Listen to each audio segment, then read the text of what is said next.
오늘 우리 함께 같이 나눌 하나님의 말씀의 제목은 하나님 나라에서는 어린아이 같은 자가 큰 자다 라고 하는 제목으로 오늘 말씀을 나누고자 합니다. 아마존 유역의 원주민은요, 원숭이 고기를 먹는다고 합니다. 나무에서 나무 사이를 자유롭게 다니는 야생 원숭이를 잡아먹는데 마땅한 사냥 도구도 없이 원주민들은 날쌔기로 그렇게 유명한 이 야생 원숭이를 그런데 쉽게 잡는다고 합니다. 그 잡는 방법이 아주 간단하다는 얘기예요. 우선 단단한 야자 열매에 작은 구멍을 뚫고 그 알맹이를 다 파내고 난 다음에 그 구멍 안에다가 원숭이가 좋아하는 쌀을 이렇게 불려 넣거나 그냥 어떤 경우에는 그냥 돌멩이 하나를 넣어 놓는다는 겁니다. 그리고 원숭이가 잘 다니는 길목에 놓아 둔다는 거죠. 당연히 원숭이는요, 호기심이 많아가지고 야자 열매를 그냥 지나치지 않는다는 거예요. 그래서 냄새도 와서 맡아보고 또 흔들어 보기도 하고, 그러다가 결국에는 그 구멍 속으로 손을 넣는다는 것입니다. 그리고는 그 안에 있는 것을 움켜잡는다는 거예요. 그리고 그 돌멩이를 쥔 채로 손을 빼려고 하는데 이 손이 구멍보다 크기 때문에 나오질 않는다는 거죠. 손을 뺄 수가 없는 것입니다.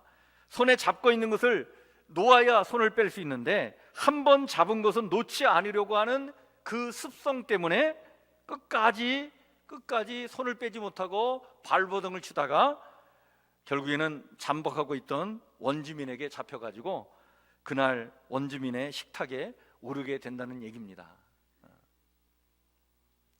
무엇을 꼭 잡고는 그것을 포기하지 않고 놓지 않으려고 하는 이 습성. 근데 여러분, 이것이 우리 안에도 있지 않습니까? 예수님의 제자들이요, 사실 이러한 삶의 모습을 보였어요. 예수님은요, 하나님 나라가 무엇인지 그것을 지속적으로 가르쳐 주셨습니다. 3년 동안 제자들을 이끌고 다니면서 하나님 나라 운동을 펼치셨던 주님은 하나님 나라가 무엇인지를 가르치고 하나님 나라가 어떤 모습을 갖고 있는지 보여주시기까지 하시고, 그리고 체험토록 해주셨어요. 수없이 많이 강조했습니다. 그런데 이 제자들은 하나님의 나라를 붙잡지 않고 세상의 나라에 집착되어 있었어요. 그것을 붙잡고 놓지 않았습니다. 하나님의 나라는 사랑의 원리로 움직이는 나라죠. 섬김을 받으려 하는 것이 아니라 오히려 섬기려고 하는 나라가 하나님의 나라입니다. 하나님 나라는 옥토와 같은 마음, 언제든지 하나님의 말씀을 받아들이려고 하는 그 사모하는 마음에서 시작되는 나라다. 이렇게 말씀하셨어도 제자들은 여전히요, 힘의 원리로 움직이는 나라, 권세를 부리려고 하는 나라, 자신들의 세속적인 야망과 욕심을 이루려고 하는 이 세상의 나라에 집착하고 있었어요. 그걸 붙잡고 있었습니다. 예수님을 쫓아다니면서도 그런 나라를 꿈꾸면서 그거 놓지 않았어요. 급기야 제자들 사이에 논쟁이 벌어졌습니다. 싸움이 일어났습니다.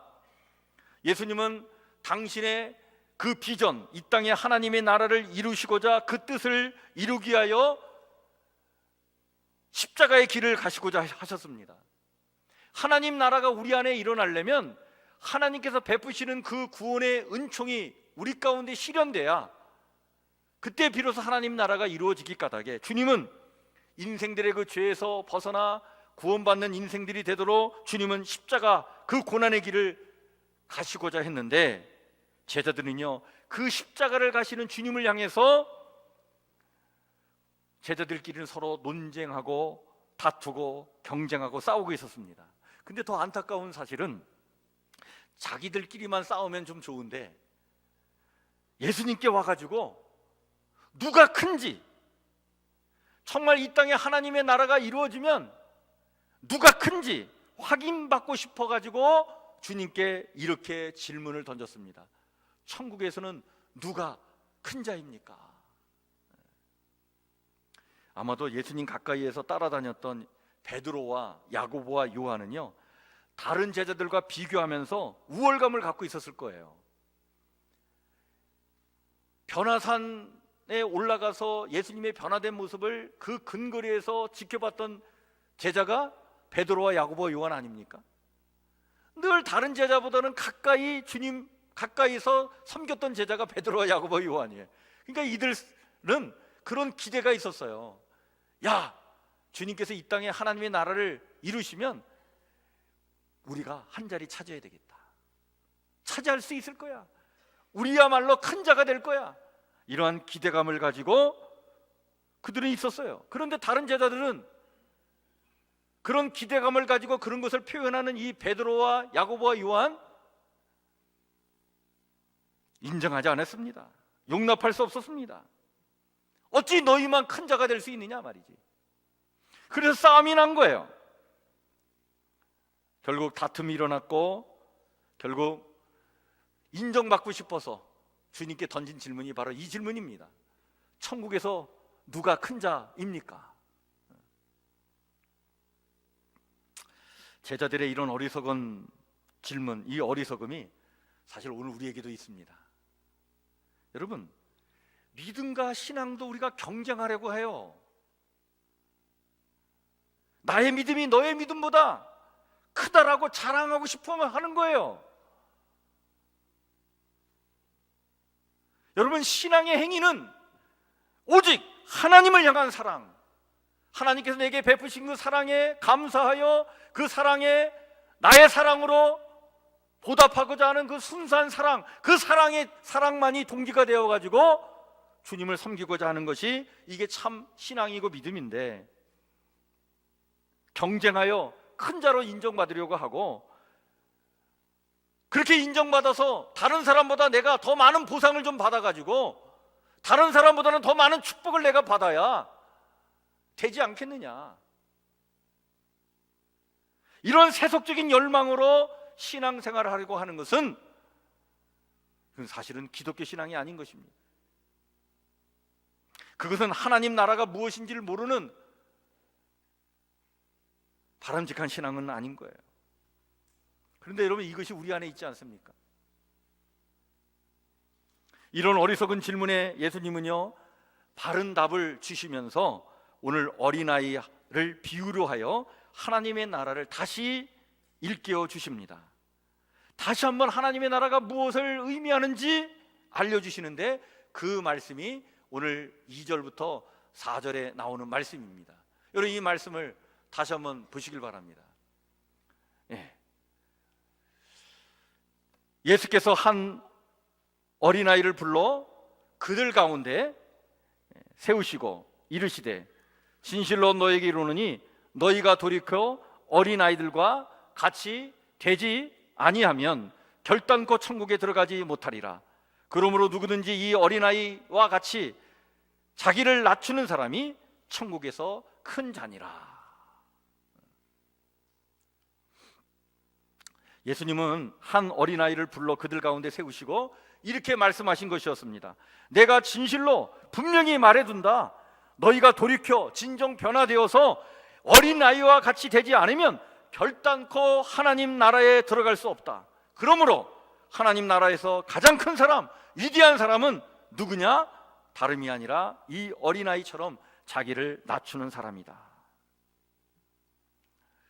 우리는 예수님의 이 말씀을요, 우리가 맥락에서 통으로 잘 이해하셔야 됩니다. 앞부분만 가지고 이해하면 안 돼요. 그럼 오해가 생깁니다. 여러분, 어린아이와 같이 되지 아니하면 결단코 하나님 나라에 들어갈 수 없다는 이 말씀과 더불어 뒷부분에 이 어린아이처럼 자기를 낮추는 사람이 아니면 안 된다라고 하는 이 핵심이 되는 말씀을 놓치면 안 돼요. 여러분, 어린아이처럼 되어야 하나님 나라에 들어갈 수 있다고 할 때 이 어린아이와 같이 어린아이처럼 된다는 게 무엇을 말하는지 우리가 분명히 이해하셔야 됩니다. 우리 화면이 넘어가지 않는데 좀 넘겨주시죠. 일반적으로요, 어린아이는요, 우리가 아직 때묻지 않고 또 순수함을 가진 어떤 모습을 우리에게 보여주고 있는 게 어린아이 모습이죠. 그죠? 그래서 어린아이 그러면 아주 순수하고 때묻지 않은 순박함, 이걸 상징해 주지 않습니까? 근데 사실은 여러분, 우리 아이들에게도 다 죄성은 있어요. 아이들도 자기만 사랑받고 싶어 하고요, 관심받고 싶어 하는 그러한 어떤 욕심이 아이들 안에 얼마나 많습니까? 저희 집 딸과 아들이 있는데요, 지금 이제 커서 청년이 됐지만 사실 4년 터울로 태어났거든요. 저희가 이 딸과 아들을 낳으면서 4년 터울이면 그래 큰애가 작은애를 그래도 시기하지 않고 잘 돌봐주겠지 이렇게 생각을 했는데 그렇지 않더라고요. 아이들은 자기가 받던 사랑을 동생과 나눠야 한다는 것은요, 이거 본능적으로 유쾌한 일이 아닌 거예요. 그래서 어릴 때 딸 아이의 행동을 보면 은근히 동생을 밀치고 말이죠, 괴롭히는 행동을 했어요. 그것이 비디오에 찍혀 기록물로 남아 있습니다. 그래서 저희 가족이 가끔 그 비디오를 이렇게 볼 때가 있는데 우리 딸아이가 놀래요. 내가 저랬나? 왜 저랬지? 근데 아이들 안에는요, 자기만 사랑받고 싶어하는 그 욕심과 그 갈망이 있는 거예요. 여러분, 이것은 본능인 거예요. 여러분, 또 우리 아이들은 또 얼마나 분별력이 없습니까? 그래서 바울은 초대교회 성도들에게 누누이 강조하잖아요. 신앙의 유혹에서 벗어나야 된다. 신앙의 어른들이 좀 되어라. 그 딱딱한 음식도 제대로 먹지도 못하고 말이지, 그 사소한 일 가지고 서로 싸우고 다투고 그래서 되겠느냐? 분별력이 없음을 경고한 거죠. 제가 한 번은요, 길을 가는데 어느 동네 골목길을 들어갔었어요. 근데 그 동네 꼬마 녀석이 이 등에 이 옷 속에다가 장난감 칼을 하나 딱 차고요, 그 골목에 나타났어요.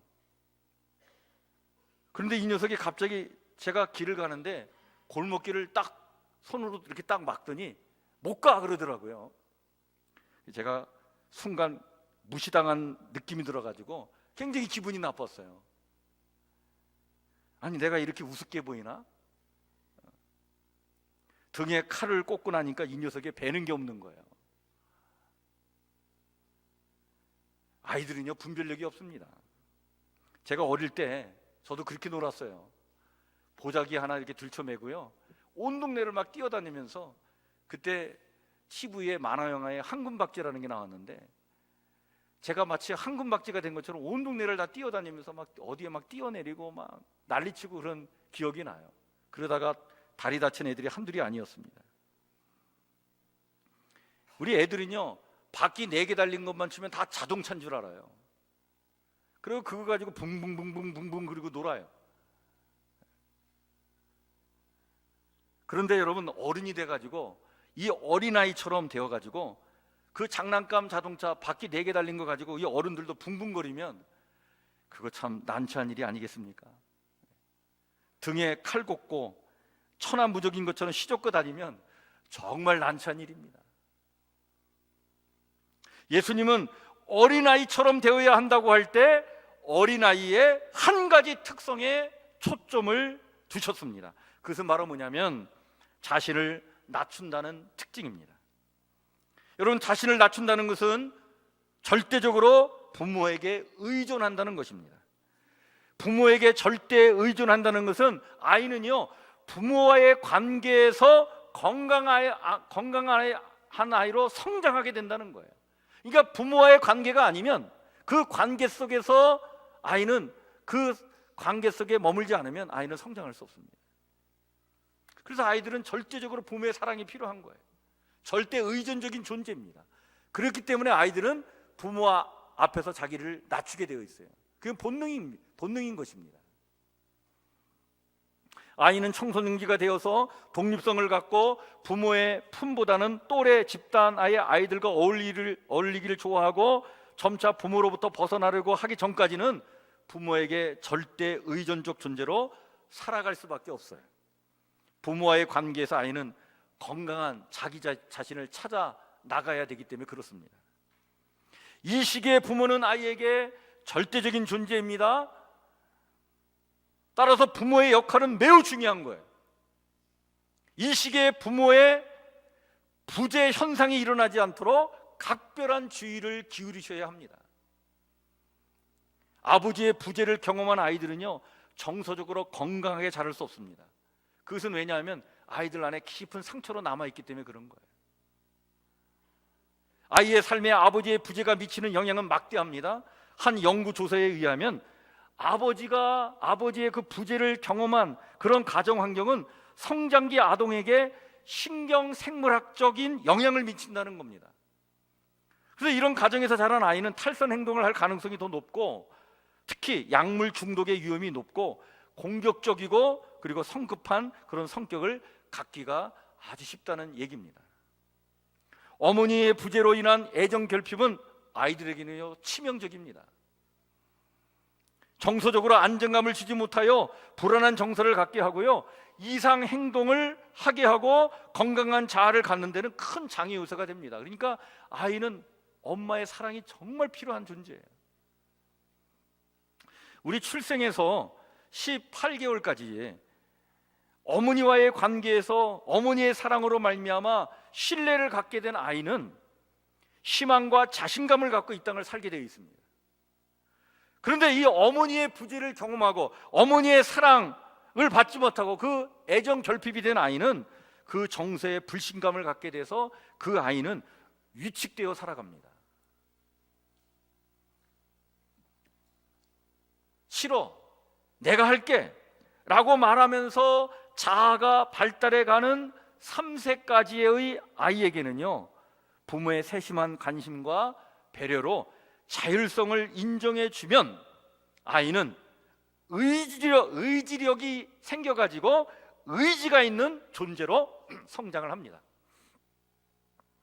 그런데 부모가 이때의 아이에게 너무나 간섭하고 막 억압하고 나무라고 애가 뭔가 자율적으로 뭔가 하려고 그러면 못하게 하고 그리고 핀잔을 주면 아이는 수치감이 생겨요. 그래서 자율성과 존엄성과 존재 가치를 인정받지 못하게 됩니다. 그런데 이렇게 자율성과 존엄성과 존재 가치를 인정받지 못하게 되면 그만큼 그것에 따른 강박 행동을 하게 되어 있습니다. 3세에서 6세까지의 아이들은요, 목적 지향적인 특질을 보여주게 되는데, 이때 가정에서 옳고 그름에 대한 판단을 잘 하도록 아이들을 잘 지도하셔야 됩니다. 그러면 아이들은 목표를 갖게 되고 뭔가 도덕적인 개념이 생기고 그리고 주도성을 갖고 그 목적이 이끄는 삶을 살려고 합니다. 그런데 무슨 행동을 하든 막 억제를 하고 억압을 하고 핀잔을 받게 되면 아이들은요, 심각한 어떤 죄의식에 사로잡히게 돼요. 스스로 자기 행동을 스스로가 막 억제를 합니다. 그래서 대단한 스트레스를 받고 아이들은 살아가요. 이게 나중에는 신경증적인 그런 어떤 이상 증세를 나타내게 되어 있습니다. 학령기에 접어든 6세에서 12세까지 아이들은요, 가정에서 벗어나서 이제 또 다른 어떤 집단의 아이들이 속하게 되죠. 학교나 유치원이나 또 교회에서 다른 어른들을 만나게 됩니다. 교사들을 만나게 됩니다. 부모와 다른 존재로부터 그들은 인정받기 위해서 자신의 존재감을 드러내려고 하죠. 이때 이 아이들을 인정해주고 칭찬해주고 격려해주면 아이들은요, 근면성이 발달되면서 학습과 행동 강화 능력이 생기게 됩니다. 그러나 이때 아이들은 또 다른 아이들과 자신을 비교하면서 자신의 부족함을 느끼게 되면서 이때 열등감에 사로잡히게 됩니다. 이때 절대로 하지 말아야 될 것이 있어요. 그게 바로 뭐냐면 경쟁을 부추겨서 열등감을 갖도록 해주면 안 됩니다. 한 인격체가 가진 재능과 특성과 개성을 잘 살펴줘서 자신의 능력을 잘 개발해 나가도록 도와줘야 합니다. 그렇지 않으면 아주 심한 열등감과 무력감에 빠질 수가 있어요. 가정의 부모는 아이들이 가정 위의 공간에서 어떤 관계를 맺고 있는지 세심한 관심을 기울여야 하는 것이죠. 이렇게 아이는요, 부모의 절대적 사랑이 필요하고 그 관계에 있어 언제나 영향을 받는 낮은 자의 자세를 갖고 살아갑니다. 이런 아이의 특성을 비유로 해서 예수님은 우리가 이렇게 하나님 앞에서 하나님과의 건강한 관계 속에서 살아가는 사람이 되어야 하나님 나라 천국에 속한 사람이 되고, 그런 사람이 곧 하나님 나라에서는 가장 큰 자라고 지금 말씀해 주고 있는 것이죠. 부모와의 건강한 관계 속에서 건강한 자아로 잘 성장해 나가는 아이처럼 하나님과의 건강한 관계에서 하나님 나라의 큰 자로 성장해 가는 것입니다. 이런 하나님과의 관계성을 무시하고 자기의, 자기 공로, 자기 실력, 자기 열심, 자기 재능, 자기 믿음을 의지하고 그것을 자랑하고 그것을 근거로 하나님 나라를 꿈꾸는다면 그것은 바른 신앙이 아니다 말이죠. 하나님 나라는 자기가 이룬 자기 공로를 가지고 그것을 자랑하고 그것으로 무슨 경쟁을 하여 차지하는 것이 아니라, 그것은 전적인 의존, 하나님을 향한 전적인 신뢰, 그 하나님과의 온전한 관계를 위해 낮은 자가 될 때, 그때 하나님께서 우리에게 주시는 은혜로 주어지시는 그 나라, 그게 하나님의 나라다. 그래서 천국은요, 세상의 논리와 원칙과는 정반대입니다. 스스로 낮은 자리로 내려가 하나님의 뜻을 받들고 하나님과 사랑의 관계를 맺고 사는 사람들이야말로 하나님 나라에서 가장 으뜸이요 온전한 자가 되는 것입니다.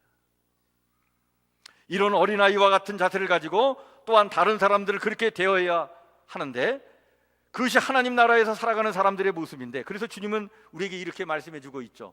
5절 6절의 말씀입니다. 또 누구든지 내 이름으로 이런 어린아이 하나를 영접하면 곧 나를 영접함이니, 누구든지 나를 믿는 이 작은 자 중 하나를 실족하게 하면 차라리 연자맷돌이 그 목에 달려서 깊은 바다에 빠뜨려지는 것이 나으니라. 낮고 연약한 자를 영접하라는 것입니다. 무시하지 말라는 겁니다. 함부로 대하여 실족시키지 말라는 거예요. 하나님 앞에서 절대 의존적인 그런 자세를 갖고 하나님을 신뢰하며 살아가려고 하는, 그렇게 자신을 낮춘 이들을 하나님의 마음으로 대해야 된다. 하나님께서 하나님 앞에 낮은 자로 선 우리를 세심한 사랑과 관심과 은혜와 배려로 대하듯이 우리 또한 그렇게 서로를 대하여 실족하는 자가 없도록 해야 한다는 것입니다. 자기 잘났다고 어깨 힘주고요, 자기가 가지고 있는 그 조그만 힘 가지고 사람 무시하고 사람 위에 올라서려고 하고, 그래서 사람을 실족시키는 자는 차라리 연자맷돌을 목에 달고 깊은 바다에 빠뜨려지는 것이 나을 정도로 하나님의 준엄한 심판이 있다라고 하는 말씀이죠. 오늘 어린이 주일입니다. 여러분, 우리가 어린이에게서 배울 것이 있죠. 오늘 주님 우리에게 말씀해 주십니다. 여러분, 하나님 앞에 낮은 자로 살아가시길 바랍니다. 하나님을 향한 절대 의존의 그 신뢰의 믿음을 가지고 여러분, 하나님과의 깊은 사랑과 신뢰와 친밀한 관계 속에서 하나님의 나라의 온전한 사람들로 성장해 가시기를 주의 이름으로 간절히 축원해 드립니다. 신앙까지도 경쟁하듯 그렇게 자랑하고 싸우고 어깨 힘주려고 하지 마세요. 조금이라도 나를 내세우려고 하지 마시길 바랍니다. 야자 열매 속에 있는 거 그거 꽉 붙잡고 그거 놓지 않고 말이죠, 발부둥 치면 안 되는 거예요. 내 욕심, 내 자랑, 내 행한 것, 내 것 다 내려놓으시고 오직 하나님의 것만을 바라보고 그것만을 추구하고, 그런 순수하고도 낮은 겸손한 마음으로 주님 섬기고, 그리고 성도들을 섬기고 우리의 가족들 섬기고 이 세상 사람들을 섬기고 사셔서 여러분, 그 순간 우리 안에 이루어지는 하나님 나라, 그 하나님 나라의 축복과 그 기쁨과 그 즐거움과 영광을 누리며 살아가는 우리 성북교회 성도들 모두가 되시기를 주의 이름으로 축원해 드립니다. 기도하겠습니다.